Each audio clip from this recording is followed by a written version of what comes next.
सभी का स्वागत है home science classes with Mohini ma'am में। आज हम बात करेंगे 125 की सीरीज़ है और भगवान से या ऊपर वाले से दुआ करना कि ये सीरीज़ पूरी हो जाए, कोई भी विघ्न ना आए। और 125 क्वेश्चन है, बताइएगा क्वेश्चन का लेवल कैसा था। मैंने इजी टू मॉडरेट रखने की कोशिश की है, ठीक है। हर तरीके के प्रश्न और कुछ प्रश्न ऐसे भी मिलेंगे जो हमने आपको काफ़ी पहले कई बार कराए भी हैं, लेकिन यहाँ पर एक प्रैक्टिस एक्ट में आपको चेक करना है कितने प्रश्न आपके सही जा रहे हैं, ठीक है। तो क्लास को स्टार्ट करते हैं। ये हमारा सेट कई दिन का तैयार था, पर समस्याएं इतनी चल रही थी जो हम नहीं सॉल्व कर पा रहे थे। और एक बार सभी लोग इस सीरीज़ को अपने मित्रों को शेयर कर देंगे और आप नए हैं तो सब्सक्राइब जरूर करेंगे। क्वेश्चन फर्स्ट आपको दिख रहा है, दो वस्त्रों को शीघ्रता से जोड़ने के लिए निम्न में से किस टाँके का प्रयोग करना चाहिए। कच्चा टाँका, बी ऑप्शन है विषम कच्चा टाँका, सी ऑप्शन है सम कच्चा टाँका, या डी है उपर्युक्त सभी। तो जब हम दो वस्त्रों को शीघ्रता से जोड़ते हैं तो हम विषम कच्चे टाँके, मतलब शीघ्रता मतलब जल्दी से जब हमें दो वस्त्र जोड़ने हो तो हम विषम कच्चे टाँके का प्रयोग करते हैं। कच्चा टाँका आप जानते हो अस्थायी टाँका होता है ये, और क्या करते हैं इसको जब पक्की सिलाई हो जाती है तो इसको मतलब हटा देते हैं, निकाल देते हैं और साथ ही साथ सिलाई करने में आसानी होती है। सम कच्चा टाँका जो रेशम के समान कह सकते हैं, या फिर जो सरकने फिसलने वाले वस्त्र होते हैं उन पर लगाया जाता है। तो मैंने सभी डाउट क्लियर कर दिए, यहाँ पर बी ऑप्शन आपका बिल्कुल सही होगा। विषम कच्चा टाँका दो वस्त्रों को शीघ्रता से जोड़ता है। क्वेश्चन 2 है, खड़ी रेखा वाली डिज़ाइन की आवश्यकता कौन सी महिला पर उचित रहेंगे। मतलब खड़ी रेखा वाली डिज़ाइन के वस्त्रों की जो आवश्यकता होती है किस महिला पर अच्छे रहेंगे। लंबी व मोटी महिला पर, मोटी महिला पर, औसत लंबाई व दुबली महिला पर, डी है उपर्युक्त सभी। तो यहाँ पर मोटी महिला आंसर आपका सही होगा, क्योंकि खड़ी रेखा वाली डिज़ाइन की आवश्यकता की सिर्फ बात हो रही है। तो खड़ी रेखा वाली डिज़ाइन जो है सिर्फ मोटी महिला के लिए, यहाँ पर बी ऑप्शन जो है सबसे ज़्यादा सही आंसर है यहाँ पर रहेगा, ठीक है। क्वेश्चन है यहाँ पर 3, रफू के टाँके में किस स्टिच का प्रयोग करना चाहिए। हैमिंग स्टिच, टर्निंग होगा यहाँ पे, अच्छा टर्निंग यहाँ पर लिखा, लर्निंग स्टिच, टर्निंग स्टिच, या फिर इनमें से कोई नहीं।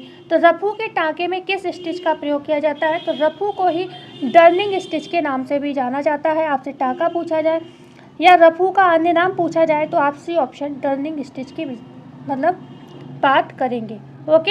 हेमिंग स्टिच कोई बता सकता है, जो तुरपन का टाँका होता है हम उसी को हेमिंग कहते हैं, ठीक है। तुरपन के टाँके को हेमिंग कहते हैं और टर्निंग हम रफू के टाँके के लिए कहते हैं, ठीक है। तो बढ़ते हैं आगे। क्वेश्चन है यहाँ पर 4, आपको क्या दिख रहा है, ये इस तरीके का दिख रहा है, ठीक है। स्क्वायर टाइप में आपको ये दिख रहा है। आपको ये बताना है ये आयत जो है क्या दर्शा रहा है। क्या ब्लीच के विषय में दर्शा रहा है, सुखाना दर्शा रहा है, ड्राई क्लीन दर्शा रहा है, या इनमें से कोई नहीं। तो ब्लीच का सिंबल हम सभी जानते हैं ट्रायंगल होता है, ठीक है। ब्लीच का सिंबल कैसा होता है, ट्रायंगल होता है, ओके। और अगर हम बात करते हैं यहाँ पर मतलब ड्राई क्लीन का सिंबल किस तरीके का होता है अभी मैं बताती हूँ, पहले इसका आंसर दे देती हूँ, ठीक है। तो यहाँ पर जो आंसर होगा आपका 4 क्वेश्चन है, 4 का बी ऑप्शन जो है सही होगा। सुखाने के लिए हम क्या करते हैं, इस तरीके का, या हम कह सकते हैं इस तरीके का जो है शेप हम प्रयोग करते हैं, ठीक है। बी ऑप्शन यहाँ पर जो है बिल्कुल आपका सही हो जाएगा। यहीं पर ड्राई क्लीन की बात करें तो ये गोला जो होता है इसको हम ड्राई क्लीन के लिए प्रयोग करते हैं, ठीक है। बढ़ते हैं आगे। क्वेश्चन है यहाँ पर 5, निम्न में से यह एंटी क्लॉकवाइज ट्विस्टिंग कहलाती है। देखो दो तरीके की ट्विस्टिंग होती है, हम सभी जानते हैं एस प्रकार की और जेड प्रकार की। इनमें से कौन सी एंटी क्लॉकवाइज होती है आपको ये बताना है। एस प्रकार की, जेड प्रकार की, ए और बी दोनों सही हैं, डी है इनमें से कोई नहीं। तो यहाँ पर जो आपका राइट आंसर होगा वो होगा आपका ए ऑप्शन। जो एस प्रकार की जो ट्विस्टिंग होती है, ठीक है, एस प्रकार की जो ट्विस्टिंग होती है वो एंटी क्लॉकवाइज कहलाती है, और जेड प्रकार की जो होती है वो क्लॉकवाइज कहलाती है, ठीक है। इस तरीके की जो ऐठन होती है वो क्लॉकवाइज कहलाती है, ओके। और ये वाली जो होती है ये एंटी, क्योंकि घड़ी की विपरीत दिशा है ये, ठीक है, तो एंटी क्लॉकवाइज हो जाएगी। तो ये दोनों ऐठन लगाई जाती है, आप सभी जानते हो, ठीक है। ऐठन को 3 श्रेणियों में बांटा गया है। 0 से 3 इंच की जो होती है निम्न श्रेणी की होती है, ओके। और यहीं पर 0 से 3 इंच की होती है जो, वो कैसी होती है, निम्न श्रेणी, ठीक है, निम्न श्रेणी की ऐठन होती है। ओके।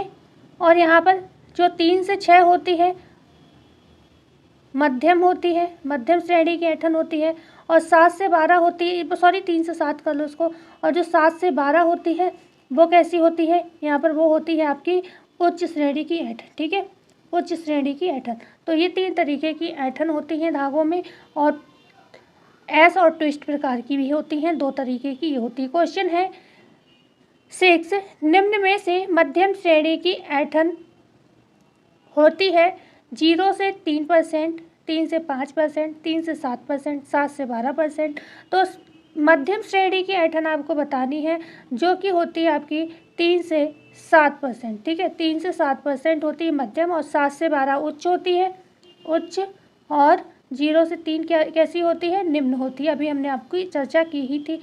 बढ़ते हैं आगे। क्वेश्चन है यहाँ पर 7। भाई क्वेश्चन अच्छे हो तो एक बार सभी मित्रों को शेयर कर देंगे। जो सूक्ष्म जीवों द्वारा विघटित किया जा सके ऐसे रेशे कहलाते हैं। देखो अच्छी बात ये रहेगी टेस्ट सीरीज़ की, आप कहीं भी प्रैक्टिस करोगे तो यही 125 क्वेश्चन आप 2.5-3 घंटे का समय बर्बाद करोगे, तब आपको 125 प्रश्न मिलेंगे। और मैं आपको महज 1 घंटा लगेगा, 1 घंटा से हो सकता है बहुत ऊपर गया तो 10 मिनट या 15 मिनट, नहीं तो इतनी जल्दी कोई भी आपको प्रैक्टिस सेट नहीं कराएगा, ठीक है। तो जो सूक्ष्म जीवों द्वारा विघटित किए जा सके ऐसे रेशे कहलाते हैं नॉन बायोडिग्रेडेबल या प्राकृतिक रेशे या संश्लेषित रेशे।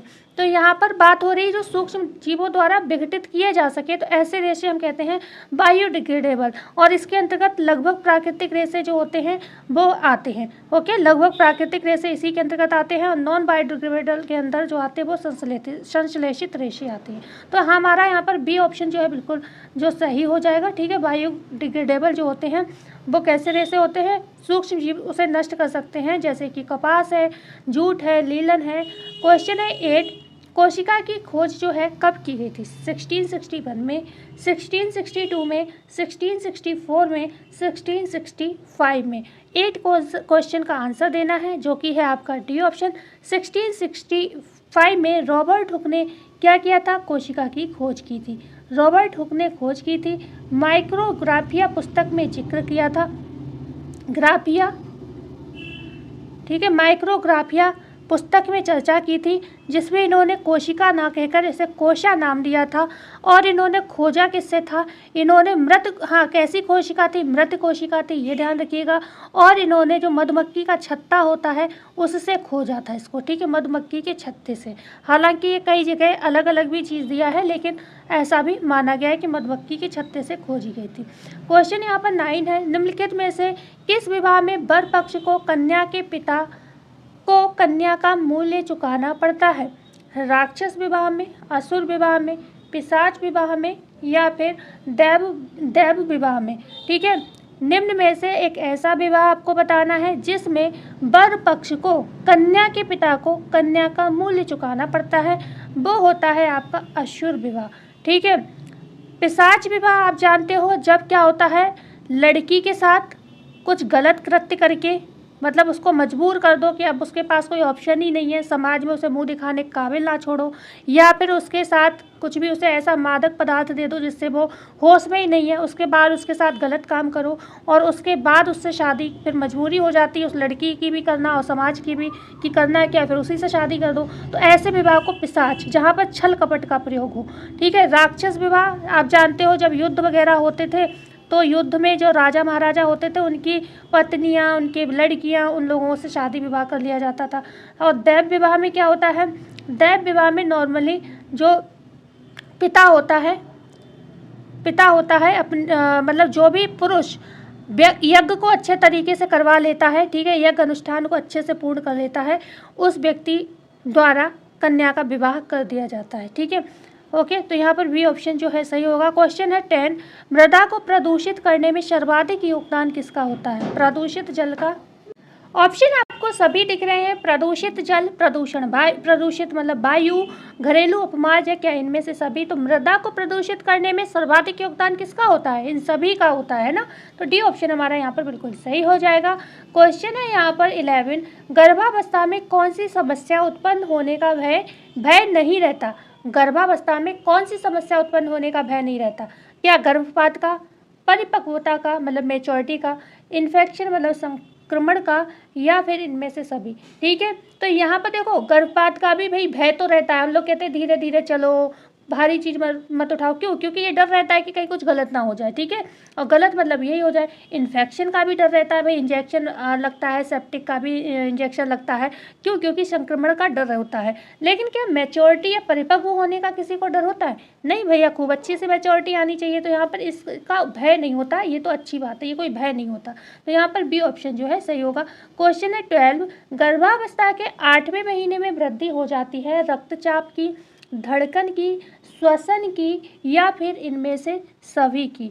तो गर्भावस्था के जो 8वें महीने में वृद्धि होती है, ये मत कहना धड़कन की हो जाती। धड़कन तो बच्चा चौथे माह में तो आपको तक महसूस होने लगेगा पेट में कि हाँ मेरे कुछ पेट में कुछ हिल रहा है ना, तो धड़कन पड़ चुकी होती है। ठीक है भाई, सांस भी उसकी जो भी श्वसन क्रिया चलती है वो भी चलने लगी होती है भाई प्लेसेंटा के माध्यम से। लेकिन यहाँ पे जो रक्तचाप होता है वो 8वें महीने में बढ़ जाता है। किसका? माता का।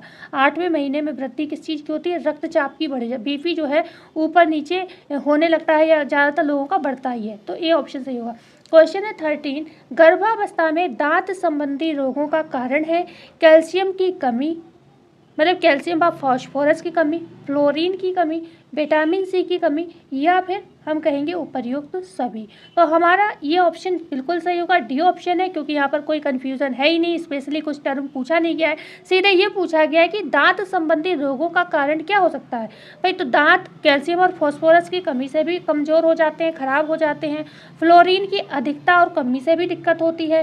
एक ऐसा न्यूट्रिशन है फ्लोरीन जिसकी कमी से ज़्यादा अधिकता प्रभावित करती है ना, है न्यूट्रिशन, लेकिन बहुत ज़्यादा कमी, बहुत ज़्यादा अधिकता, दोनों ही नुकसानदायक हैं। और विटामिन सी, इनफैक्ट इसकी अधिकता ज़्यादा नुकसानदायक। विटामिन सी से भी स्कर्वी हो जाता है, दांतों में खून आने लगता है, पायरिया जैसे लक्षण दिखते हैं। तो डी ऑप्शन हमारा यहाँ पे बिल्कुल सही होगा। क्वेश्चन है यहाँ पर 14, प्रसव के बाद शिशु की नाल को कब काटना चाहिए? 2 घंटे बाद, जब उसमें स्पंदन रुक जाए, 2 मिनट बाद, या फिर तत्काल? तो जब उसमें स्पंदन रुक जाए, बी ऑप्शन जो बिल्कुल सही होगा। जब स्पंदन उसमें रुक जाए तो जो है प्रसव की नाल को काटना चाहिए। ठीक है, और कोई हमें एक प्रश्न का आंसर आप में से देगा जो मुझे भी कंफ्यूज कर रहा है। कहीं कहीं मुझे 4 इंच मिल रहा है, कहीं कहीं 2 इंच मिल रहा है। ठीक है, हालांकि मेरे पास जो बुक है उसमें 2 इंच ही दिया है। तो ये बताइए कि जो नाल काटते हैं उसको कितनी इंच की दूरी पर बांधना चाहिए, क्योंकि अलग अलग बुक्स हैं। तो जो आंसर ज़्यादा आएगा इसका मतलब ये है कि वही आंसर ज़्यादा अच्छे से माना जाएगा, क्योंकि आयोग ने पेपर में कई बार 2 इंच माना है। ठीक है, लेकिन आजकल मुझे 4 इंच बहुत मिल रहा है, तो इस वजह से थोड़ा मुझे कन्फ्यूज़न हो रहा है इसमें कि मैं आपको सही क्या बताऊं। तो इसलिए ये डाउटफुल चीज़ है। आपको हम जितने ज़्यादा आंसर आप लोग कर दोगे उतनी जल्दी डाउट क्लियर हो जाएगा। क्वेश्चन है 15, निम्नलिखित में से प्रोटीन के वर्गीकरण में कौन सा प्रौढ़ों के लिए आवश्यक है लेकिन बच्चों के लिए नहीं? कौन सा प्रौढ़ों के लिए आवश्यक है लेकिन बच्चों के लिए नहीं? उत्तम या पूर्ण प्रोटीन, मध्यम आंशिक पूर्ण प्रोटीन, अपूर्ण प्रोटीन, या फिर उपर्युक्त सभी? तो यहाँ पर हम जानते हैं प्रोटीन का वर्गीकरण जब करते हैं तो हम अपूर्ण प्रोटीन भी पढ़ते हैं, मध्यम आंशिक पूर्ण प्रोटीन भी पढ़ते हैं, और उत्तम या पूर्ण प्रोटीन भी हम पढ़ते हैं। अपूर्ण में आप जानते हो जिलेटिन है, मक्के का जीन है, ऐसे प्रोटीन जिनका कोई भी वृद्धि और विकास से लेना देना नहीं होता, जिनके प्रयोग से किसी के जीवित रहने की भी आशा हम छोड़ देते हैं। ठीक है, लेकिन उत्तम और प्रोटीन जो होते हैं सभी अमीनो एसिड इसमें पर्याप्त मात्रा में होते हैं, खासतौर से प्राणिज जगत से जो प्राप्त होते हैं वो उसके अंतर्गत आते हैं। जो मध्यम और आंशिक प्रोटीन होते हैं ये प्रौढ़ों के लिए तो सही होते हैं, लेकिन बच्चों के लिए जो है आवश्यक नहीं है, क्योंकि बच्चों में क्या होता है वृद्धि और विकास होती है, और वृद्धि और विकास में जो मध्यम और आंशिक प्रोटीन होते हैं इनमें कुछ अमीनो एसिड का अभाव पाया जाता है, जिसलिए इस वजह से ये क्या है लाभदायक नहीं रहते। ठीक है, बिल्कुल आपको आई होप ये समझ में आपको आ गया होगा। बढ़ते हैं आगे। क्वेश्चन है 16, निम्नलिखित में से सेकेंड क्लास प्रोटीन का उदाहरण कौन सा है? अंडा है, दूध है, राजमा है, पनीर है। तो हमने अभी बताया उत्तम क्वालिटी के जो भी प्रोटीन होते हैं वो किस में आ जाएंगे? वो आ जाएंगे प्राणिज में। तो यहाँ पर अंडा, दूध, पनीर, ये दूध, पनीर, अंडा सब किससे? प्राणिज से मिलता है। राजमा क्योंकि वनस्पति है इस वजह से ये द्वितीयक स्रोत में आएगा। ठीक है, क्योंकि एक आध अमीनो एसिड का अभाव इसमें देखने को मिलेगा।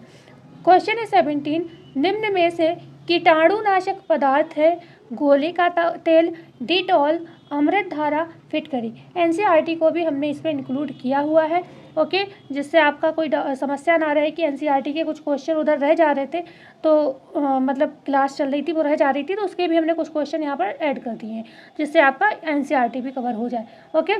तो निम्न में से कीटाणुनाशक पदार्थ कौन सा है? तो हम सभी जानते हैं हम डिटॉल का प्रयोग करते हैं। क्यों करते हैं? मतलब कीटाणुओं को ख़त्म करने के लिए, किल करने के लिए, मारने के लिए। बी ऑप्शन हमारा बिल्कुल सही होगा यहाँ पर।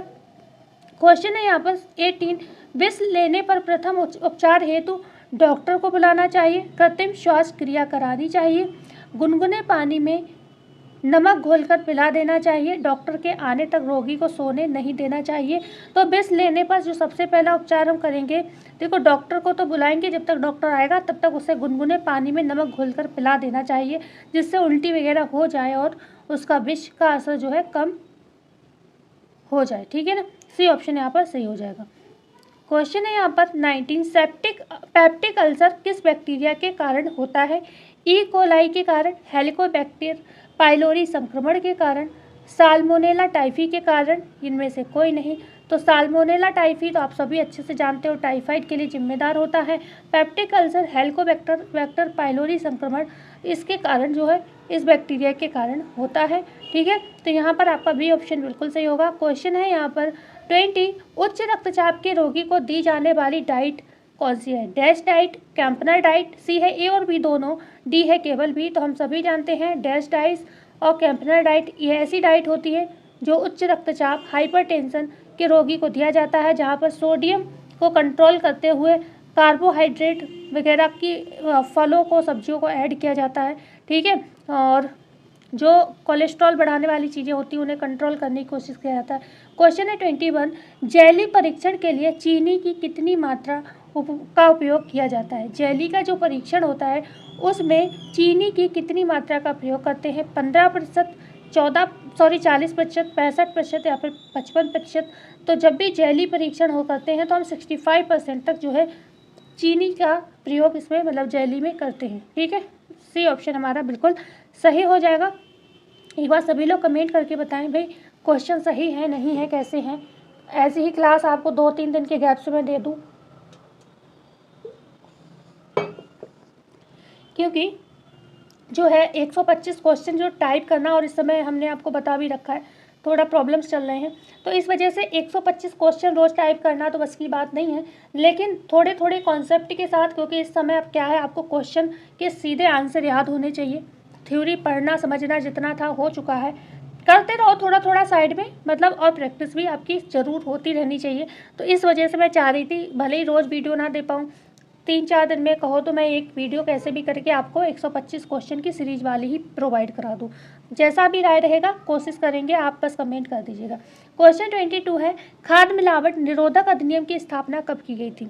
1936, 1954, 1987 या फिर 1964। तो यहाँ पर हमारा राइट आंसर होगा बी ऑप्शन, 1954 में ये काम किया गया था, खाद्य मिलावट निरोधक अधिनियम।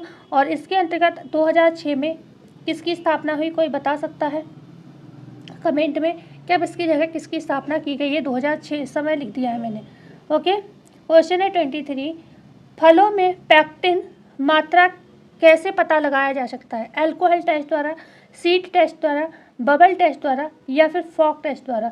तो फलों में पैक्टिन की मात्रा का जब हमें पता लगाना होता है तो हम अल्कोहल टेस्ट करते हैं। यहाँ पर ए ऑप्शन जो है सही हो जाएगा। Seed test, plate test, glass test, ये सारे टेस्ट कब होते हैं? जब हम, देखो सीड टेस्ट होता है, ग्लास टेस्ट होता है, प्लेट टेस्ट होता है, ये सारे तब करते हैं जब हम देखते हैं जेली को जमने का जांच करते हैं, ठीक है। क्वेश्चन है यहाँ पर 24, वह पीएच जिस पर जेली का उचित निर्माण होता है 4.6, 3.2, 2.9, 6.4। तो राइट आंसर होगा हमारा 3.2, बी ऑप्शन सही होगा बिल्कुल। वह पीएच जिस पर जेली का उचित निर्माण होता है वो होता है 3.2। क्वेश्चन है यहाँ पर 25, इनमें से कौन सा वर्ग 2 परिरक्षक नहीं है? सार्बिक एसिड, विनेगर, बेंजोइक अम्ल, ए और बी दोनों सही है। तो यहाँ पर विनेगर जो है क्लास 2 में नहीं आता। विनेगर तो हम सबसे पहले जो है परिरक्षक के रूप में प्रयोग करते हैं, तो ये परिरक्षक सेकंड श्रेणी में नहीं आता, वर्ग 1 में आता है। क्वेश्चन है यहाँ पर 26, वह खाद्य पदार्थ जो एक विशिष्ट सबस्ट्रेट के रूप में प्रोबायोटिक के विकास को बढ़ावा देते हैं कहलाते हैं।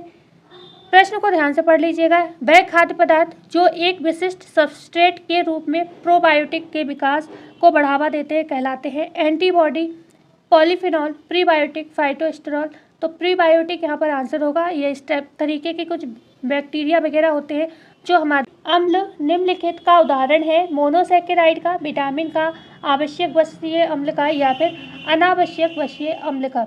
तो यहाँ पर जो हमारा राइट आंसर होगा ये होगा आवश्यक वसीय अम्ल, लिनोलेनिक। ठीक है, लिनोलिक तो लिखा ही हुआ है, लिनोलेनिक और आर्किडेनिक, ये क्या है, आवश्यक वसीय अम्ल है, आर्किडेनिक। ओके, क्वेश्चन है 27, उपभोक्ता वह होता है जो उपभोग के यथार्थ आशय को समझकर उपभोग करता है। ये परिभाषा किसकी है? शैक्षिक योजना समूह दिल्ली की है, प्रोफेसर मार्शल की है, मीड की है, एंजिल की है। तो यहाँ पर 27 का जो 27 रिपीट हो गया, 2 रिपीट नहीं हुए, मतलब 2 क्वेश्चन हो गए, कोई बात नहीं। ओके, तो यहाँ पर जो आपका राइट आंसर होगा वो होगा प्रोफेसर मार्शल की ये डेफिनेशन है, ध्यान रखिएगा। क्वेश्चन है यहाँ पर 28, खाद्य पदार्थ निषेध अधिनियम को लागू किया गया है 1954 में, 1955 में, 1956 में, 1957 में। तो ये आया तो 1954 में था, लेकिन लागू किया गया था 1 जून 1955 को। ठीक है, बी ऑप्शन हमारा यहाँ पर बिल्कुल सही हो जाएगा। क्वेश्चन है यहाँ पर 29, केंद्रीय खाद्य तकनीकी अनुसंधान संस्थान स्थापित है हैदराबाद में, मैसूर में, कोयम्बटूर में या फिर देहरादून में। केंद्रीय CFTRI की बात चल रही है यहाँ पर। तो यहाँ पर केंद्रीय खाद्य तकनीकी जो अनुसंधान संस्थान है ये मैसूर में है, बी ऑप्शन यहाँ पर सही हो जाएगा। आगे बढ़ते हैं, क्वेश्चन नंबर 30, भारत में डाकघर बचत बैंक कब से कार्यरत है? 1980, 1981, 1982 या फिर 1985। तो हम सभी जानते हैं 1982 में जो है भारत का डाकघर बचत बैंक कार्यरत है। ठीक है, भारत में। और यहीं पर ड्वाकरा की भी, इसकी भी समय याद रखिएगा, DWCRA, ये भी कब आया था? ये भी 1982 में ही आया था। ठीक है, बढ़ते हैं क्वेश्चन नंबर 31, आजकल कार्य सरलीकरण में एकदम सही परीक्षण के लिए इलेक्ट्रॉनिक विधियों का प्रयोग किया जाता है, जिसमें वह मिनट के डैश भाग को भी नाप सकती हैं। 0.036 भाग, 0.0006 भाग, 0.0000133 भाग या 0.0001133 भाग।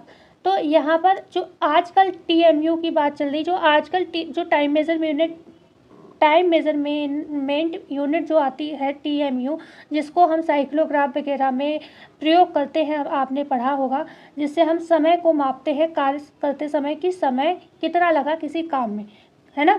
तो यहाँ पर जो सेकंड का भाग हमने बताया था वो तो 0.036 भाग होता है। 1 मिनट का पूछा जाए तो 0.006 भाग है। लेकिन जो आजकल इलेक्ट्रॉनिक स्पेशल जो गैजेट बने हैं इनसे हट के वो कितना भाग मेज़र कर लेते हैं, तो वो 0.0000, हालांकि 0 की वैल्यू नहीं है, पॉइंट से पहले लगाए तब भी लिखा होता है ऐसे ही, तो 0.00133 भाग जो है मेज़र कर लेते हैं। जो आजकल कार्य सरलीकरण के जो एकदम सही परीक्षण के इलेक्ट्रॉनिक विधियों का जो उपयोग आजकल के समय में हो रहा है वो, ये तो सब पुरानी टेक्निक है जो पहले जब कार्य सरलीकरण पर काम चला तब इनका प्रयोग किया गया था। ठीक है, क्वेश्चन है यहाँ पर 32, कार्य सरलीकरण में समय और शक्ति दोनों के व्यवस्थापन को मिश्रित कर दिया जाता है। ये परिभाषा किसकी है? निखिल हेमंत औसी, ग्रॉस एवं केंडर, राजमल P देवदास, निम्न में से कोई नहीं। कार्य सरलीकरण में समय और शक्ति दोनों के व्यवस्थापन को क्या किया जाता है? मिश्रित कर दिया जाता है। तो यह है ग्रॉस एवं केंडल की डेफिनेशन। ठीक है, कार्य सरलीकरण में समय और शक्ति दोनों के व्यवस्थापन को मिश्रित कर दिया जाता है, ग्रॉस एवं केंडल ने कहा है। क्वेश्चन है 33, आत्मिक आय से आशय है सेवा, श्रम, मजदूरी, संतोष। तो आत्मिक आय हम संतोष को कहते हैं, डी ऑप्शन सही हो जाएगा। मजदूरी क्या है? शारीरिक श्रम है, शारीरिक श्रम है, ध्यान रखिएगा, ठीक है। तो यहाँ पर 33 का हमारा डी ऑप्शन सही है। 34 क्वेश्चन की बात करेंगे। प्राथमिक चिकित्सक का गुण होना चाहिए बातूनी, अभिव्यक्ति, चतुर, सक्रिय। तो प्राथमिक चिकित्सक चतुर होना चाहिए, सबसे बढ़िया ऑप्शन है। क्वेश्चन है यहाँ पर 35, सेंट जॉन झोली का प्रयोग किया जाता है हंसली में, वक्ष स्थल में, कलाई में, पेट में। तो सेंट जॉन झोली का प्रयोग हंसली के टूटने पर करते हैं। कलाई में तो कॉलर कप झोली का प्रयोग किया जाता है, कॉलर कप झोली का प्रयोग किया जाता है। क्वेश्चन यहाँ पर 36 है, निर्जलीकरण के कारण होने वाली मृत्यु को रोका जा सकता है ORS द्वारा, उबले पानी द्वारा, ठंडे पानी द्वारा, नींबू नमक द्वारा। तो निर्जलीकरण के कारण होने वाली मृत्यु को हम ORS द्वारा जो है रोक सकते हैं। 37 का हमारा यहाँ पर ये ऑप्शन जो है बिल्कुल सही है। क्वेश्चन है 37, एड्स फैलता है हाथ मिलाने से, साथ साथ खेलने से, संक्रमित सुइयों से या फिर जल तथा भोजन से। तो एड्स जो सबसे ज़्यादा सही आंसर होगा सी ऑप्शन, संक्रमित सुइयों के प्रयोग से जो है एड्स जो है फैलता है। ठीक है, यहाँ पर 37 का सी ऑप्शन सही हो जाएगा। एड्स की जांच के लिए एलिसा टेस्ट होता है। क्वेश्चन है 38, उच्च तापमान तथा त्वचा पर लाल दाने किस रोग का लक्षण है? तपेदिक, टिटनिस, खसरा, गलघोंटू। तो यहाँ पर खसरा होगा, त्वचा पर लाल दाने हो जाते हैं इसमें, उच्च तापमान, बुखार रहता है। और यहीं पर अगर हम बात करें MMR का टीका लगाते हैं मिज़ल्स से बचने के लिए, ओके, मिज़ल, मम्स और रुबेला। ठीक है, 9 माह में लगाते हैं, ध्यान रखिएगा 9 माह में लगता है ये, ओके। तो यहाँ पर सी ऑप्शन सही था। क्वेश्चन है 38 के बाद 39, किस बीमारी में 104 से 105 फ़ारेनहाइट तक तीव्र ज्वर होगा ये? ठीक है, ज्वर रहता है। क्षय रोग, टिटनेस, खसरा या फिर हैजा। तो राइट आंसर होगा टिटनेस में क्या होता है यहाँ पर 104 से 105 फ़ारेनहाइट तक तीव्र ज्वर रहता है। बी ऑप्शन आपका। देखो टीबी वगैरह में भी फीवर हो जाता है, लेकिन क्या है एक मतलब बना रहता है, धीरे हल्का हल्का बुखार बना रहेगा हमेशा। ठीक है, हल्के का थोड़ा बहुत बढ़ भी सकता है लेकिन बना रहेगा। लेकिन इसकी जो टिटनेस की खासियत है 104 से 105 फ़ारेनहाइट तक तीव्र बुखार माना जाता है, जो कि होता है। ठीक है, तो 39 का बी ऑप्शन हमारा यहाँ पर बिल्कुल सही होगा। बढ़ते हैं आगे। क्वेश्चन है 40, क्षय रोग के लक्षण क्या है? लगातार सूखी खांसी होना, 90 से 100 डिग्री तक ज्वर रहना, छाती में दर्द रहना, उपर्युक्त सभी। तो जो क्षय रोग के लक्षण होते हैं, ठीक है, क्षय रोग के जो लक्षण हैं वो, अच्छा यहाँ पर सभी होगा। ठीक है, 40 का जो है डी ऑप्शन यहाँ पर आपका बिल्कुल सही होगा। 90 से 100 डिग्री, मैंने कहा ना बुखार रहेगा लेकिन खांसी भी आती है सूखी, लगातार ब्लड आने लगता है जब समस्या बढ़ती है, और छाती में दर्द रहता है क्योंकि फेफड़े प्रभावित होते हैं। क्वेश्चन है यहाँ पर 41, निम्नलिखित में से कौन सा रोग क्लॉस्ट्रीडियम टिटनाई नामक बैक्टीरिया द्वारा उत्पन्न होता है?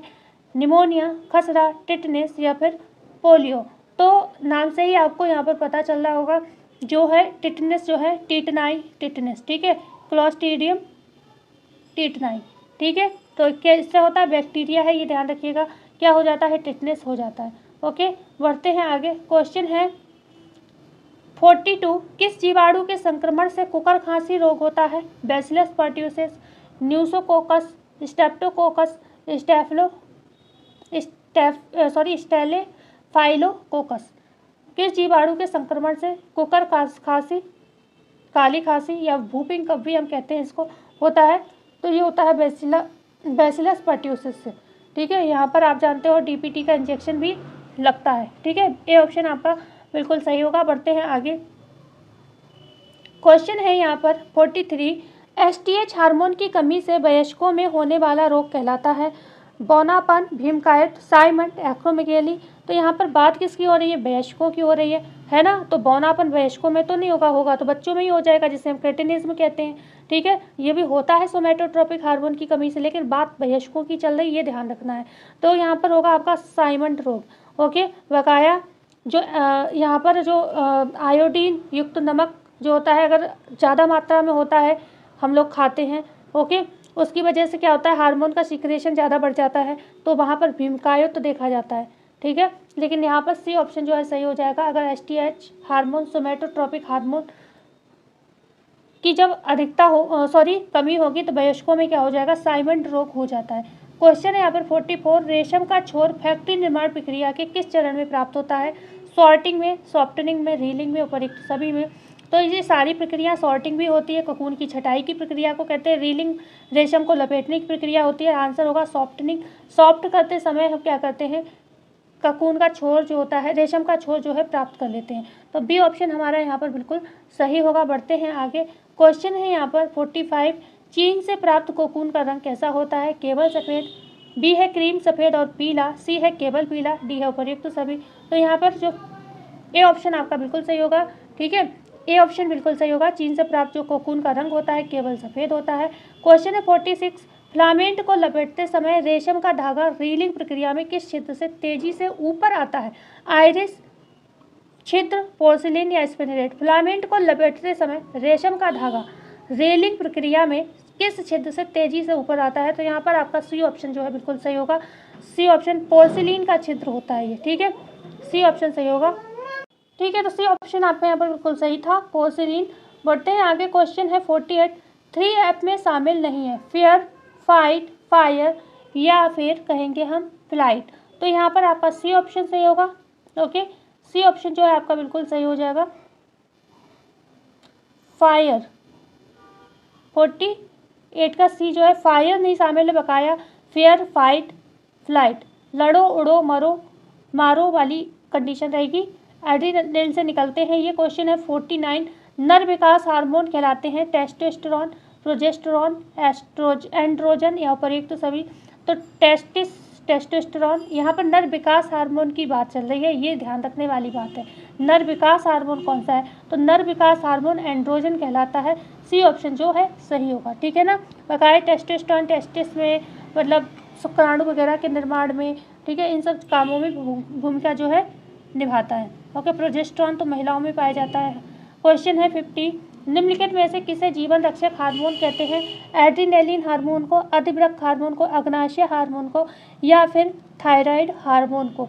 तो यहाँ पर ए ऑप्शन सही होगा, क्योंकि इससे आप जानते हो स्ट्रेस को कंट्रोल करने वाला, ठीक है, सॉल्ट को कंट्रोल करने वाला, और क्या है, शुगर को कंट्रोल करने वाला, सेक्स कंट्रोल, मतलब हर तरीके से नियमन करना इन चीज़ों का जो है यहाँ पर होता है। इस वजह से हम जीवन रक्षक हार्मोन, यह 4 प्रक्रिया महत्वपूर्ण चीज़ें हैं हमारी बॉडी की, और इनमें ये एड्रेनलिन हार्मोन जो है महत्वपूर्ण भूमिका निभाता है, इसलिए इसे जीवन रक्षक हार्मोन भी कहते हैं। स्ट्रेस को कंट्रोल करना, सेक्स को कंट्रोल करना, या सही मतलब गति सही रखना हर चीज़ की, ठीक है ना, और सॉल्ट का नियंत्रण और शुगर का नियंत्रण।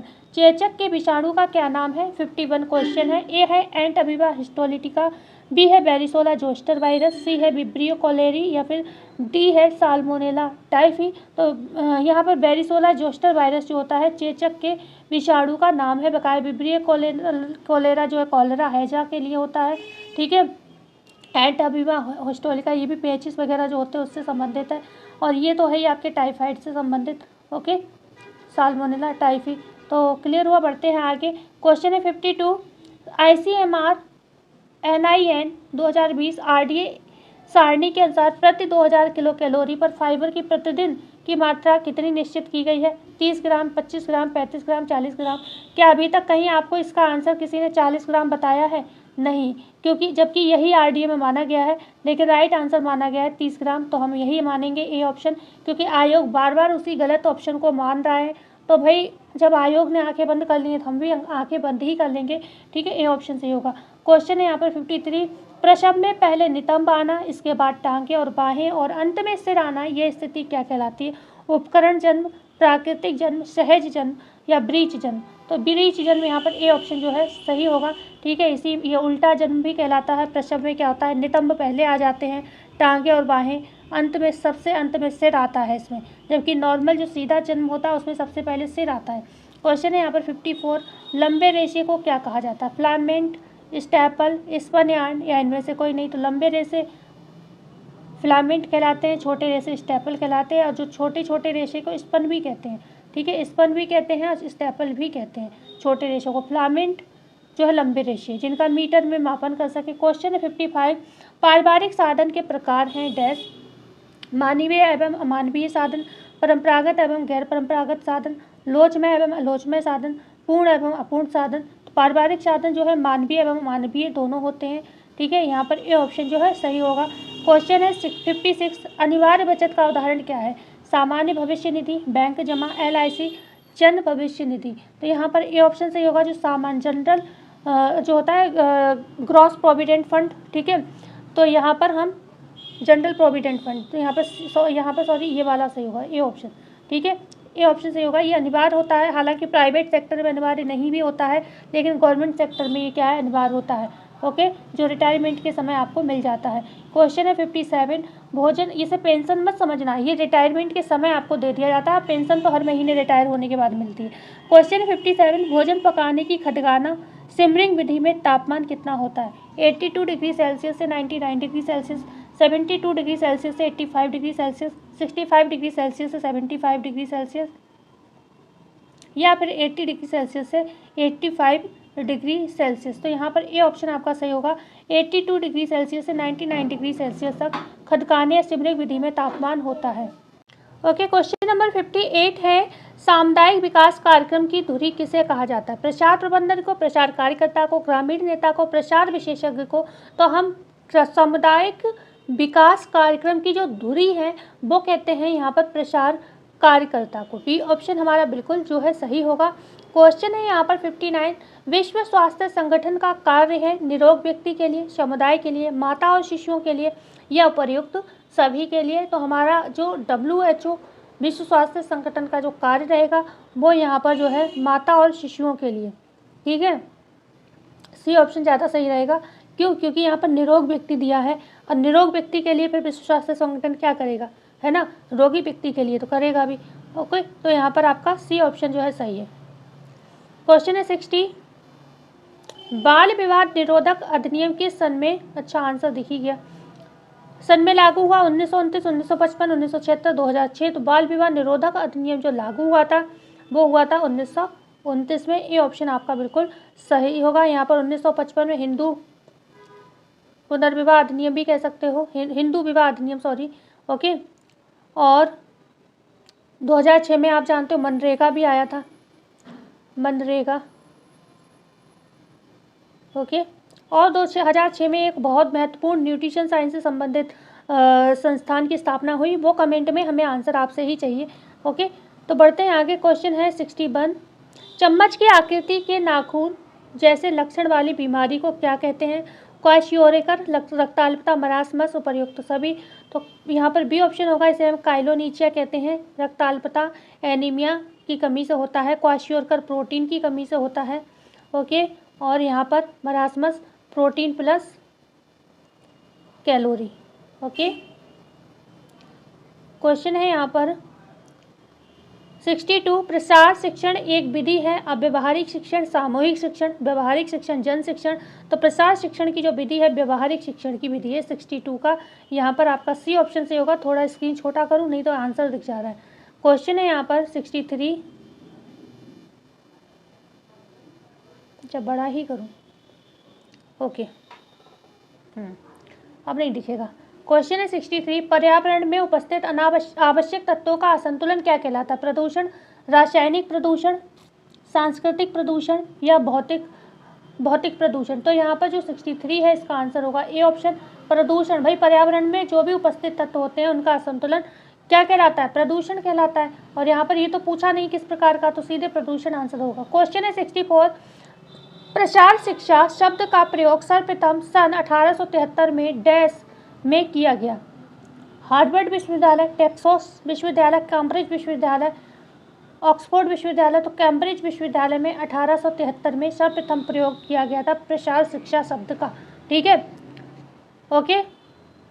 बोरहीस ने 1894 में प्रयोग किया था कृषि के लिए प्रसार शब्द। बोरहीस ने 1894 में कृषि के लिए, कृषि कार्य के लिए प्रसार शब्द का प्रयोग किया, कृषि कार्य के लिए प्रसार शब्द का प्रयोग किया। ये टर्म याद रखिएगा क्योंकि ये कई बार पूछा गया और इस क्वेश्चन को इस तरीके से पूछा जा सकता है कि कृषि कार्य के लिए किसने कब प्रयोग किया था प्रसार शब्द का? तो बोरहीस ने 1894 में। क्वेश्चन है यहाँ पर 65, प्रथम 4 सप्ताह में होने वाली शिशु मृत्यु का कारण क्या हो सकता है? श्वास अवरोध, जन्मजात असमानताएं, संक्रमण, या उपयुक्त सभी? तो यहाँ पर डी ऑप्शन जो होगा, ये सारी समस्याएं जो होती हैं शिशु मृत्यु का कारण बन सकती हैं। क्वेश्चन है यहाँ पर 66, निखिल एवं डॉल्सी के अनुसार मानवीय संसाधन है समय, शक्ति, धन, कुशलताएं, ज्ञान शक्ति, शक्ति, समय, सामुदायिक सुविधा। देखो जहाँ समय मिले उसे काट दो, क्योंकि निखिल एवं डॉल्सी ने मानवीय संसाधन में समय को नहीं रखा, इन्होंने अमानवीय बताया है। ठीक है, यहाँ पर भी मिल रहा है तो ये भी काट दो। बकाया कुशलताएं, ज्ञान और शक्ति, बी ऑप्शन जो है सही हो जाएगा। ठीक है, 66 का बी। क्वेश्चन है यहाँ पर 67, किसी भी टेक्सटाइल सामग्री की सबसे छोटी इकाई क्या कहलाती है? वस्त्र, रेशा, तंतु या फिर फाइबर। तो हम इसको रेशा या फाइबर कहते हैं। बी ऑप्शन आपका 67 का बिल्कुल सही होगा। क्वेश्चन है, देखो मैंने कहा था क्वेश्चन में कुछ इजी प्रश्न भी होंगे, कुछ टफ भी होंगे, और पेपर में भी ऐसा ही मिलेगा। वायुमंडल में घुलित सल्फर डाइऑक्साइड किस पर अधिक असर डालती है? पौधों पर, मानव पर, भौतिक साधनों पर, उपर्युक्त सभी पर। तो जो सल्फर डाइऑक्साइड होती है SO2, तो ये पौधों को सबसे ज़्यादा वायुमंडल में प्रभावित करती है। ठीक है, तो 68 का आपका ए ऑप्शन जो है बिल्कुल सही होगा। क्वेश्चन है यहाँ पर 69, जब फ्लोट वार्प यार्न से बनता है तब क्या कहलाता है? साटिन बुनाई, साटिल, अच्छा सैटिन होगा यहाँ पर, सैटिन कर लो। ठीक है, सैटिन। ओके, या रे बुनाई, डी है ए और बी ऑप्शन, मतलब कौन सा सही होगा? तो यहाँ पर जब फ्लोट जो होता है वार्प यार्न से बनता है, ओके, यहाँ पर वेप्ट नहीं वार्प आ रहा है, मतलब ताने की बात चल रही है, तो हम उसको क्या कहते हैं? तो हम इसको कहते हैं सैटिन कहेंगे तब। ठीक है, जब बात का मतलब होता है ताने से बनता है तो सैटिन होगा यहाँ पर, बी ऑप्शन जो है सही होगा। ठीक है, सैटिन वाला आंसर जो है सही होगा, बी ऑप्शन सही हो जाएगा, क्योंकि साटिल की जगह हमने यहाँ पर सैटिन कर दिया है। ओके, क्वेश्चन है यहाँ पर दिया, ये गलत है, साटिन नहीं होता, सैटिन होता है। क्वेश्चन है, क्योंकि जो साटिन होता है ये जब बाने से बनेगा, ठीक है, वेफ्ट से बनेगा ना, बाना से जब बनता है, या फिर वेफ्ट, ओके, वेफ्ट से बनेगा तब साटिन हो जाएगा। ओके, क्योंकि डबल ई आएगा तो साटिन होगा, आई आएगा तो सैटिन होगा, हमने बताया भी था ये ट्रिक आपको। क्वेश्चन है यहाँ पर 70, प्रातःकाल जी मिचलाना कहलाता है मॉर्निंग सिकनेस, हाइपरेमेसिस, ग्रेविटेरियम। सी है ए और बी दोनों, डी है उपर्युक्त सभी। तो प्रातःकाल जब जी मिचलाता है तो उसे हम मॉर्निंग सिकनेस को मतलब मानते हैं, क्योंकि ये गर्भावस्था में होता है, लेकिन ये समस्या बढ़ जाए 3-4 महीने बाद भी लगातार चल रही, तो हम इसी को कहते हैं हाइपरेमेसिस ग्रेविटेरियम, जब अत्यधिक उल्टियाँ होती हैं या फिर समय के बाद तक होती रहती हैं। क्वेश्चन है 71, गर्भावस्था में मॉर्निंग सिकनेस की समस्या मासिक धर्म बंद होने के लगभग कितनों दिनों बाद प्रारंभ होती है? 4 दिन बाद, 10 दिन बाद, 6 दिन बाद या फिर 15 दिन बाद। तो यहाँ पर जो आपका राइट आंसर होगा सी ऑप्शन बिल्कुल सही होगा, 10 दिन बाद। जो वॉमिटिंग, जो मॉर्निंग सिकनेस वाली प्रॉब्लम आती है गर्भावस्था में, वो 10 दिन बाद से ही महसूस होने लगती है।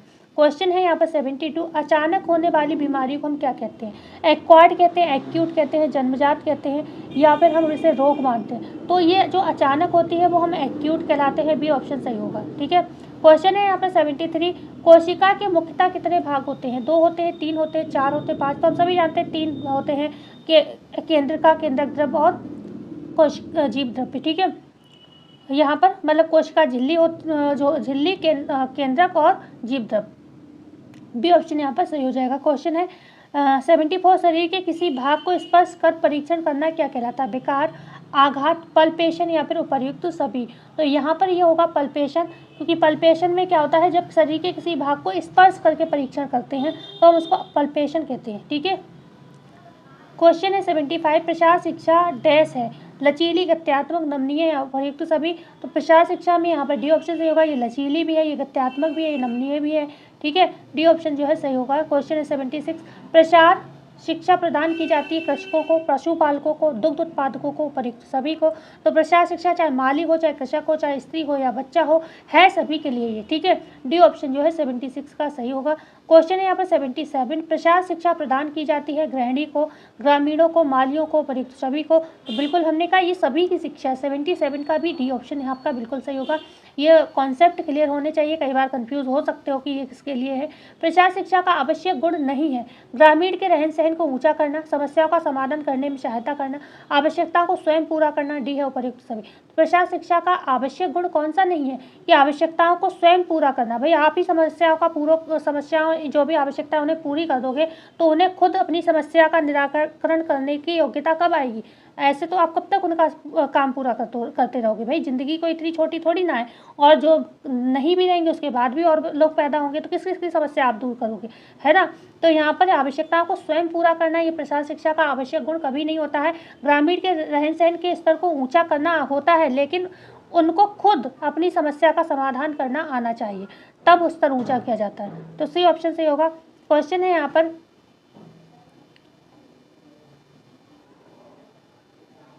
ओके, क्वेश्चन है यहाँ पर 79, प्रसार शिक्षा के माध्यम से गुणों को ग्रामीणों को दी जाने वाली सहायता है तकनीकी विकास एवं शोधों की जानकारी, ठीक है, स्थानीय स्थिति में रहकर ज्ञान अर्जन, मानव व्यवहार में परिमार्जन करके उपर्युक्त सभी। तो यहाँ पर बिल्कुल यहाँ पर डी ऑप्शन सही होगा। एक मिनट मैं 78 क्वेश्चन को देख लूँ एक बार। ग्रामीण के रहन सहन के स्तर को ऊंचा करना, ये तो है भाई, स्तर को ऊंचा करना क्योंकि उन्हें काबिल बना देंगे। समस्याओं का समाधान करने में सहायता करना, ये भी होगा। हाँ, यही वाला जो आवश्यकताओं को स्वयं पूरा करना, ये नहीं होगा। क्वेश्चन है यहाँ पर 79 हो गया। 80, प्रसार शिक्षा मानव व्यवहार के मुख्य कितने पहलुओं पर आधारित है? 2 पहलू, 3 पहलू, 4 पहलू या फिर 5 पहलू? प्रसार शिक्षा जो मानव व्यवहार के 3 पहलुओं पर आधारित है, वही होगा यहाँ पर ज्ञान में परिमार्जन करना, व्यवहार में परिवर्तन लाना, कौशल को डेवलप करना, वही सारी चीज़ें यहाँ पर आ जाएंगी। 3 तरीके से काम करता है। क्वेश्चन है 81, अमेरिका में प्रसार कार्य किससे संबंधित था? गेहूं व धान से, कपास व गेहूं से, कपास व उद्योग से, कपास व वस्त्र से? तो यह कपास व उद्योग से संबंधित था। अमेरिका का जो प्रसार कार्य था वो कपास और उद्योग धंधों से संबंधित था। क्वेश्चन है 82, भारत में कृषि संबंधी अनुसंधान को बढ़ावा देने के लिए स्थापना की गई थी? ICAR की, ICMR की, IARI की, निम्न में से सभी की? तो 82 का जो राइट आंसर होगा वो होगा IARI की स्थापना की गई थी। यहाँ पर इंडियन एग्रीकल्चर रिसर्च इंस्टीट्यूट की स्थापना 1908 में की गई थी, फिर इसको ट्रांसफ़र कर दिया गया था नई दिल्ली, ठीक है, ये ध्यान रखिएगा, 1936 में, जब इसको ICAR नाम दिया गया। क्वेश्चन है यहाँ पर 83, भारत में प्रसार शिक्षा के मुख्य कार्य थे? भूमि की उर्वरा शक्ति को बढ़ाने का प्रयास करना, उत्तम कोटि के बीजों का उत्पादन करना, कीटों से फसलों को होने वाली हानि व बीमारियों से बचाना, डी है उपर्युक्त सभी। सभी ब्रांचेस के आपको प्रश्न यहाँ पर देखने को मिल रहे हैं। यहाँ पर आंसर जो होगा डी ऑप्शन से होगा। ये सारे ही काम क्या थे? प्रसार शिक्षा के अंतर्गत आते हैं। क्वेश्चन है यहाँ पर 84, आमाशय को हाइड्रोक्लोरिक अम्ल से सुरक्षा प्रदान करता है? Mucin, renin, pepsin, lipase? तो ये सभी जो हैं आप जानते हो आमाशय से निकलते हैं, लेकिन जो म्यूसिन है ये एक परत की तरह जम जाता है आमाशय में, जिससे हाइड्रोक्लोरिक अम्ल जो है, और ये निरंतर बनती रहती है परत, एक हटती है दूसरी तैयार, जिससे ये आमाशय जो है हाइड्रोक्लोरिक अम्ल जो है आमाशय को गला नहीं पाता है ना, क्योंकि आमाशय मांस का बना हुआ। हाइड्रोक्लोरिक अम्ल में ताकत होती है पत्थर को तक गलाने की, कंकड़ पत्थर तक गला देता है, तो फिर आमाशय को क्यों नहीं गलाता? क्योंकि उसमें म्यूसिन की लेयर जो है बार बार तैयार होती रहती है। ओके, तो 84 का आंसर ए था। अब बात करते हैं क्वेश्चन नंबर 85, दूध का सफ़ेद रंग होता है रेनिन के कारण, केसिन के कारण, पेप्सिन के कारण, कैरोटीन के कारण? तो केसिन के कारण आप ये रेनिन, पेप्सिन, ये कैरोटीन सब पढ़ चुके हो कई बार। क्वेश्चन है 86, मूत्र एक पीले रंग का तरल पदार्थ है, उसमें कौन से पदार्थ रहते हैं? यूरिया व यूरिक एसिड, पैप्टीन, उपर्युक्त दोनों, इनमें से कोई नहीं? तो ये तो बिल्कुल ही ईजी प्रश्न है। यूरिया व यूरिक एसिड जो है मूत्र के पीले रंग तरल पदार्थ में रहता है, और जो यूरोक्रोम होता है इसकी वजह से ही मूत्र का रंग क्या होता है? पीला होता है। और जो अमोनिया होती है उसमें क्या होता है? रुके हुए मूत्र में क्या होता है? दुर्गंध आती है, ठीक है। आप जानते हो जो सार्वजनिक शौचालय होते हैं वहाँ बहुत गंदी दुर्गंध आती है अमोनिया के कारण। क्वेश्चन है 87, शरीर के किस अंग में प्रोटीन का पाचन नहीं होता? आमाशय में, मुख में, अग्नाशय में या छोटी आंत में? तो मुख में जो है खाली कार्बोहाइड्रेट का पाचन होता है, माल्टोज शुगर का जो होती है माल्ट शर्करा उसका पाचन होता है, ठीक है। तो यहाँ पर मुख में जो है प्रोटीन का पाचन नहीं होता।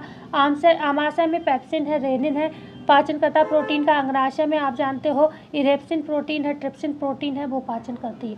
क्वेश्चन है यहाँ पर 88, शरीर का कौन सा अंग फाइब्रिनोजन नामक प्रोटीन का निर्माण करता है?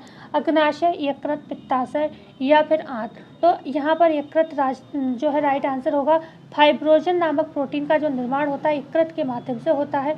यकृत में पित्तरस बनता है और पित्ताशय में आके स्टोर हो जाता है, ध्यान रखिएगा। अग्नाशय हमारी मिश्रित ग्रंथि है जिनसे एंजाइम और हार्मोन दोनों सीक्रेट होते हैं, ठीक है। क्वेश्चन है यहाँ पर 89, क्रमानुकुंचन, ठीक है, पैरास्टाइलिस किसे कहते हैं?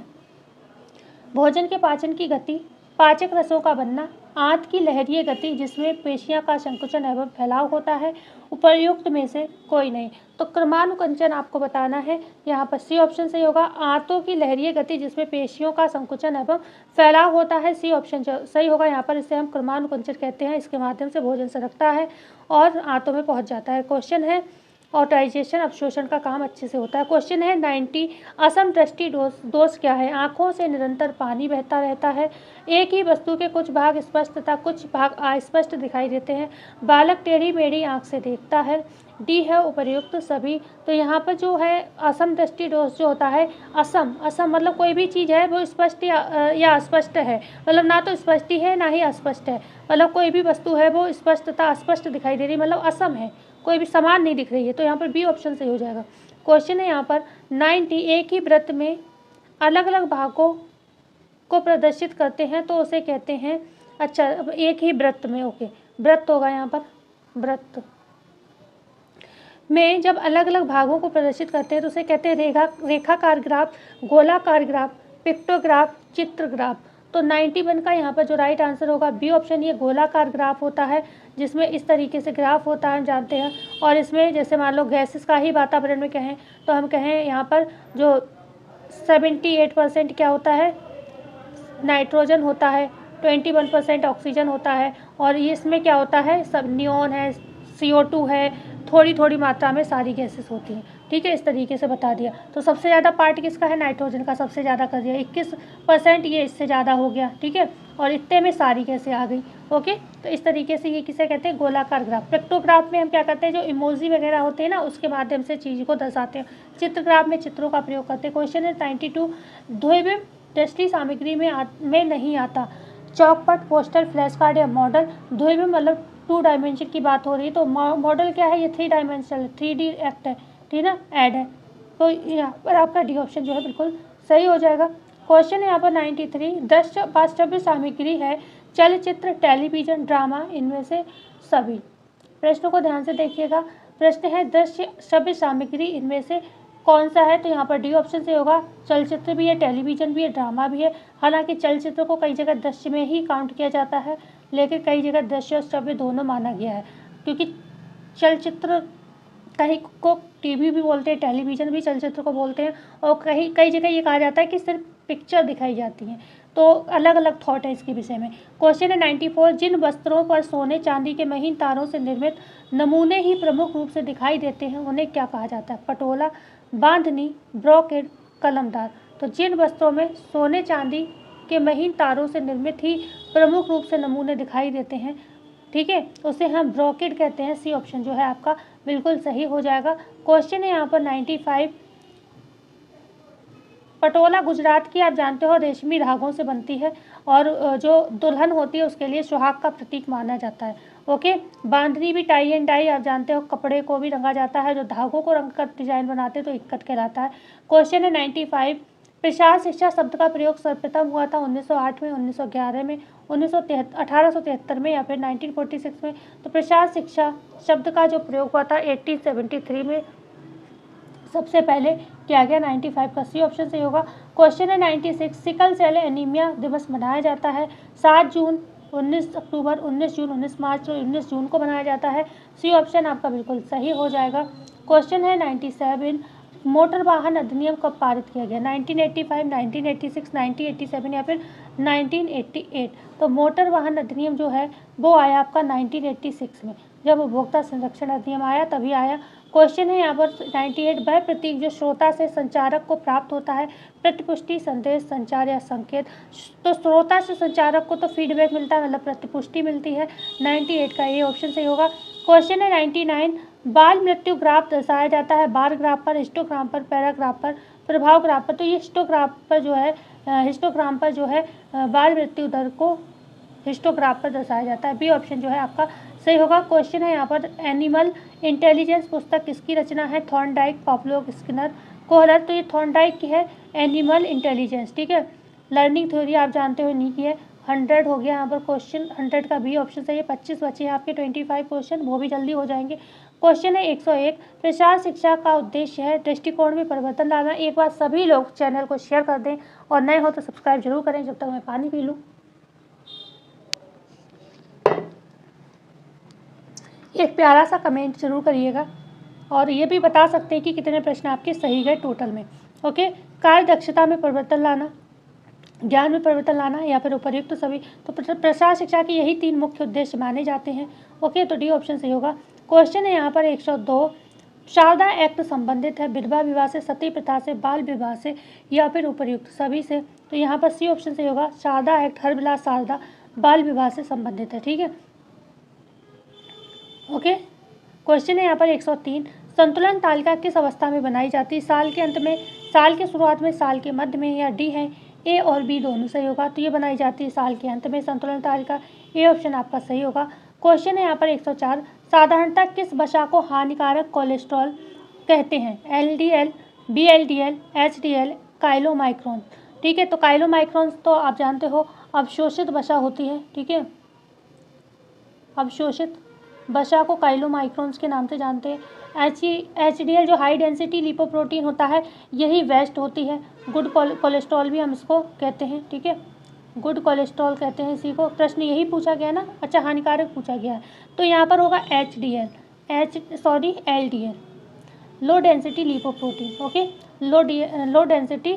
और ये तो BLDL तो बहुत ही बुरा होता है क्योंकि यही क्या करता है, LDL को कहाँ ले जाता है, यकृत में ले जाता है खींचकर। ओके, और HDL क्या करता है कि ये BLDL ने शैतानी की, LDL को ले गया यकृत में खींचकर, और इसमें क्या होगा, फिर ब्लड सर्कुलेशन रुकेगा, दिक्कतें होंगी, फैट वगैरह जम जाएगा। तो इसीलिए ये HDL जाता है, क्या करता है, ब्लड वेसल्स से जो आपका LDL है उसे खींचकर फिर दोबारा यकृत में ले जाता है HDL। इसीलिए HDL अच्छा काम करता है, इसे यकृत में ले जाता है, इसलिए ये अच्छा कोलेस्ट्रॉल माना जाता है। और BLDL सबसे बुरा माना जाता है। क्वेश्चन है 105, जीवन चक्र की किस अवस्था में साधनों की मांग बढ़ जाती है? प्रारंभिक अवस्था, विस्तार अवस्था, संकुचित अवस्था, सेवानिवृत्ति अवस्था। तो ये विस्तार की अवस्था में जो होता है साधनों की, समय की, शक्ति की, हर चीज़ की मांग बढ़ती है जब बच्चा जन्म लेता है। क्वेश्चन है धन की भी मांग। क्वेश्चन है 106, कैम्पनर आहार का प्रयोग होता है अल्सर में, मधुमेह में, उच्च रक्तचाप में, टाइफाइड में। तो हमने अभी बताया था कैम्पनर आहार जो है डैश डाइस है, ये सभी उच्च रक्तचाप में प्रयोग की जाती है। ओके, तो सी ऑप्शन सही है। क्वेश्चन है यहाँ पर 107, धागे का वजन प्रति इकाई लंबाई अथवा लंबाई प्रति इकाई वजन दर्शाता है। धागे की संख्या, धागे की मजबूती, धागे की ऐंठन, धागे की समरूपता। तो हमारा राइट आंसर होगा ये दर्शाता है धागे की संख्या। ए ऑप्शन से जो है आपका बिल्कुल सही हो जाएगा, ए ऑप्शन सही होगा। क्वेश्चन है 108, ग्रामीण महिलाओं में साक्षरता की दर में वृद्धि है तो कौन सी योजना है? कस्तूरबा गांधी योजना, मातृ सुरक्षा योजना, राजीव गांधी किशोरी योजना या कस्तूरबा गांधी बालिका महाविद्यालय। तो 108 का जो राइट आंसर होगा वो होगा कस्तूरबा गांधी शिक्षा योजना। ये ऑप्शन जो है बिल्कुल सही हो जाएगा। क्वेश्चन है 109, लिखित एवं छपी सामग्री किस प्रकार का साधन है? श्रव्य साधन, दृश्य साधन, दृश्य एवं श्रव्य या इनमें से कोई नहीं। तो ये दृश्य साधन है भाई, लिखी हुई छपी हुई सामग्री को हम देखकर पढ़ते हैं तो दृश्य साधन हो जाएगा आपका। क्वेश्चन है यहाँ पर 110, एस्बेस्टस है प्राकृतिक रेशा, मानवकृत रेशा, प्राकृतिक खनिज रेशा, मानवकृत खनिज रेशा। तो एस्बेस्टस क्या है यहाँ पर? प्राकृतिक खनिज रेशा। ओके, क्वेश्चन है यहाँ पर 111 मतलब संश्लेषित रंजन की खोज की थी विलियम हेनरी पार्कर ने, मोरे ने, जेटी डिक्सन ने, जॉर्ज ऑडेमर्स ने। तो ये की थी विलियम हेनरी पार्कर ने की थी 1856 में। ठीक है, क्वेश्चन है 112, राजमा में उपस्थित ऑक्सीलेट एवं फाइटेट किसकी उपलब्धता को अवरोधित करते हैं? कार्बोहाइड्रेट, लोहे तत्व एवं कैल्शियम की, लौह तत्व या फिर कैल्शियम। तो यहाँ पर सबसे बढ़िया ऑप्शन आपको देखो सब मिला करके मिल रहा है बी ऑप्शन, लौह तत्व एवं कैल्शियम। जो राजमा में उपस्थित ऑक्सीलेट एवं फाइटेट होते हैं वो लौह तत्व एवं कैल्शियम की उपलब्धता को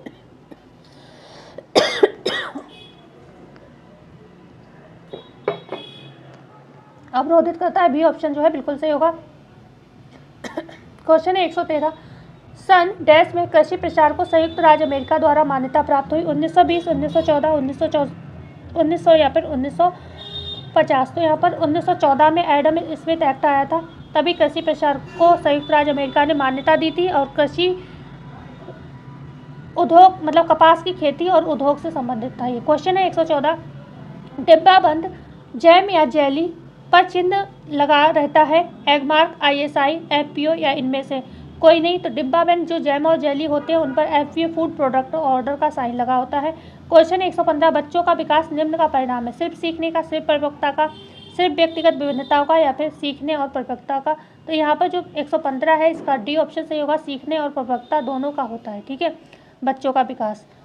क्वेश्चन है 116 डैश बच्चों के शारीरिक, मानसिक, सामाजिक और नैतिक गुणों को विकसित करता है। खेल है, खाना है, चिल्लाना है, अनुपूरक देना। तो खेल जो होता है बच्चों के शारीरिक, मानसिक, सामाजिक और नैतिक गुणों को विकसित करने में महत्वपूर्ण भूमिका निभाता है। क्वेश्चन है यहाँ पर 117 जन्म से 30 मिनट तक की अवस्था कहलाती है शैशवावस्था, न्यूनेट अवस्था, पार्ट्यूनेट अवस्था, प्रसव काल। तो जन्म से 30 मिनट की अवस्था होगी वो पार्ट्यूनेट कहलाएगी, और जो मतलब 30 दिन की अवस्था होती है वो न्यूनेट कहलाती है, जन्म से 30 दिन की। क्वेश्चन है यहाँ पर 118 प्रसार शिक्षा सामुदायिक विकास के लक्ष्यों की प्राप्ति का साधन है। ये कथन है ए रेड्डी का, बी रामाभाई का, कृष्णमाचारी का, या फिर हॉरन भाई का। प्रसार शिक्षा सामुदायिक विकास के लक्ष्यों की प्राप्ति का साधन है, ये कथन दिया है ए रेड्डी ने। ठीक है, ए ऑप्शन से होगा। क्वेश्चन है 119 कार्य, विश्राम एवं सहन के बीच उपयुक्त अनुपात होता है 8:7:4, 6:5:5, 8:8:8 या फिर 5:6:6। यहाँ पर सी ऑप्शन सबसे बढ़िया है। 8 घंटे विश्राम, 8 घंटे नींद, और मतलब 8 घंटे विश्राम, 8 घंटे काम और 8 घंटे मनोरंजन। ओके, क्वेश्चन है यहाँ पर 120 व्यक्तिगत संपर्क, पारस्परिक सद्भाव एवं मैत्री बढ़ाने की दृष्टि से कौन सी विधि अत्यंत लाभकारी होगी। कार्यालय में भेंट, फार्म तथा घर पर भेंट, विधि एवं परिणाम प्रदर्शन, समूह चर्चा का आयोजन करना। तो यहाँ पर जो होगा फार्म तथा घर पर मिलना, क्योंकि यहाँ पर व्यक्तिगत संपर्क आ गया तो समझो अकेले मिलने की बात हो रही, जो फॉर्म तथा घर पर होगा। क्वेश्चन है यहाँ पर 121 टेबल लीलन में कौन सी बुनाई होती है, प्लेन बुनाई, रिब बुनाई, ट्विल बुनाई, या फिर बास्केट बुनाई। तो यहाँ पर होगा सी ऑप्शन ट्विल बुनाई, टेबल लीलन में ट्विल बुनाई की जाती है, सी ऑप्शन जो है सही होगा। क्वेश्चन है 122 बोलनी ऊन को कहते हैं, मेरिनो का ऊन, पशम का ऊन, साहतश का ऊन, इनमें से कोई नहीं। तो ये बोलनी ऊन को ही हम मेरिनो का ऊन कहते हैं। क्वेश्चन है यहाँ पर 123 गेहूं का चोकर उसके किस स्थल में होता है, एपिडर्मिस, एंडोस्पर्म, एम्ब्रियो, या फिर पेरिकॉर्प में। तो गेहूं का जो चोकर होता है वो पेरिकॉर्प में होता है ना, स्टार्च की परत होती है। क्वेश्चन है यहाँ पर 124 निम्नलिखित में से कौन सा प्रसार शिक्षक का चरण नहीं है, ध्यानाकर्षण, अभिरुचि, ध्यान विकर्षण, या संतुष्टि।